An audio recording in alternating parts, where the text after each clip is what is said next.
Good morning. What is your name and what content area do you teach? My name is Soya Riaz and I teach math, high school Excellent. math. What classes specifically? So I teach Algebra 2 and Pre-Calculus. Oh, cool. So how do you incorporate language and literacy into your content area on a daily basis? So one of the things that we do in our class are these things called skills drills, and although not every day, but we have reading comprehension questions that we do. So at least 3 times a week we do reading comprehension questions, and then on a daily basis I have students take Cornell notes and create summaries, as well as on their exit tickets they're given more word problems, and same with their activities. So that's sort of how I incorporate that. Excellent. What sort of pre-existing knowledge are students expected to have in your content area before they end up in your class? So with specific regards to like math skills or reading skills?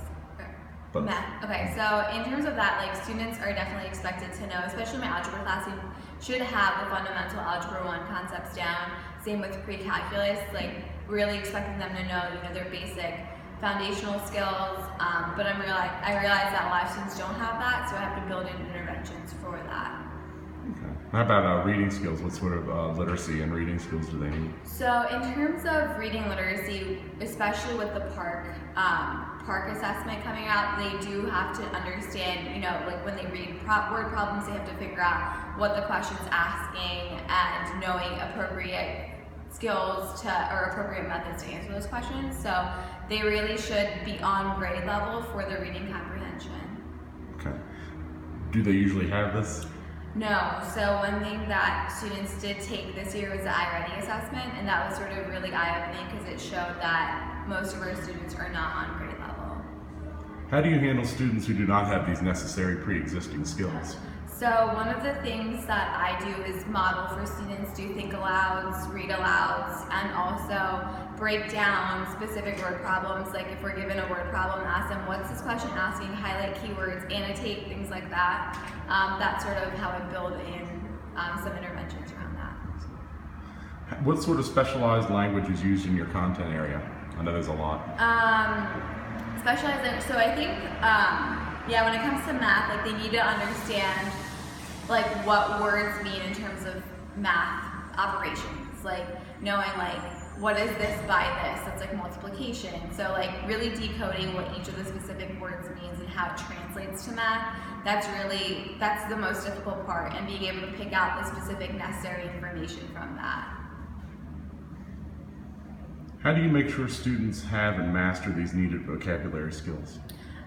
So we have every unit that we start, or every topic we start, we have the basic words that they need to know. So the vocab words, they're giving the definitions. We also have a word wall around the room. So that's really how we do around like vocab, and then also giving them like charts around like less than means this. Like so, really coming up with like even one of our math coworkers actually developed like this chart for like easy translations between words and operations. So what does literacy look like in your classroom? How are students supposed to demonstrate literacy in your particular content area?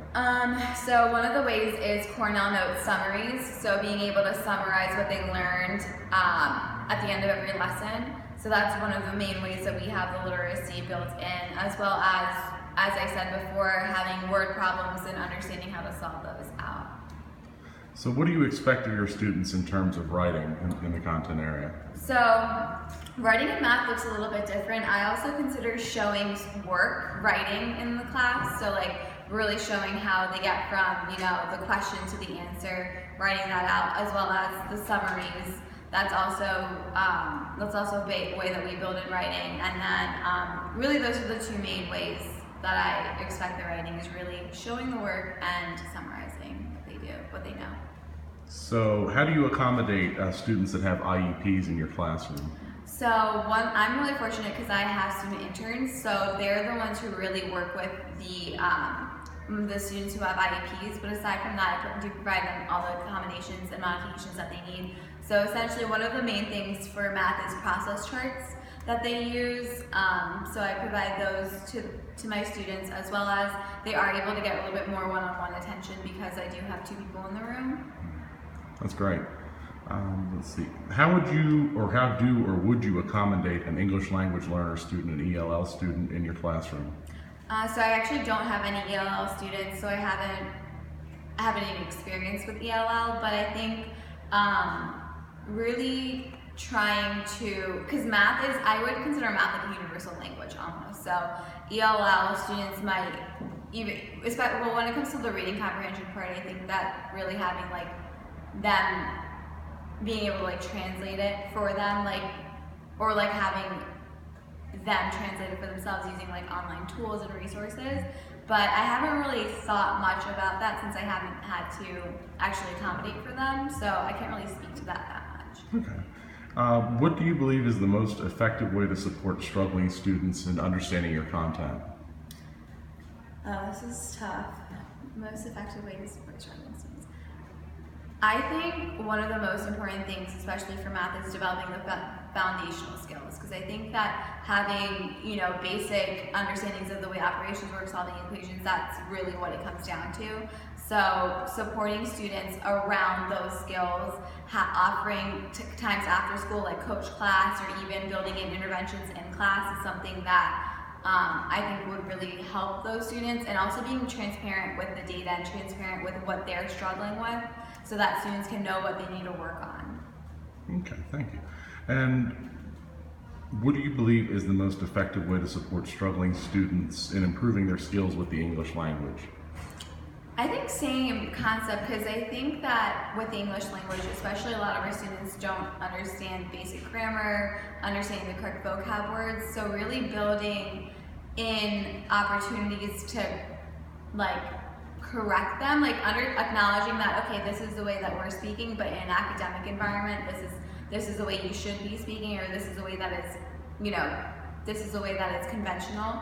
So really working with students around developing like an understanding of the conventions, and I think that the English department is where the meat of that is done, but I think that math and other content areas should try to build in supports for that by doing reading comprehension, or checking over the summaries and providing them feedback on around those basic skills. Sorry about that. Last question, it says, what does the Common Core expect you to do with literacy in your subject area?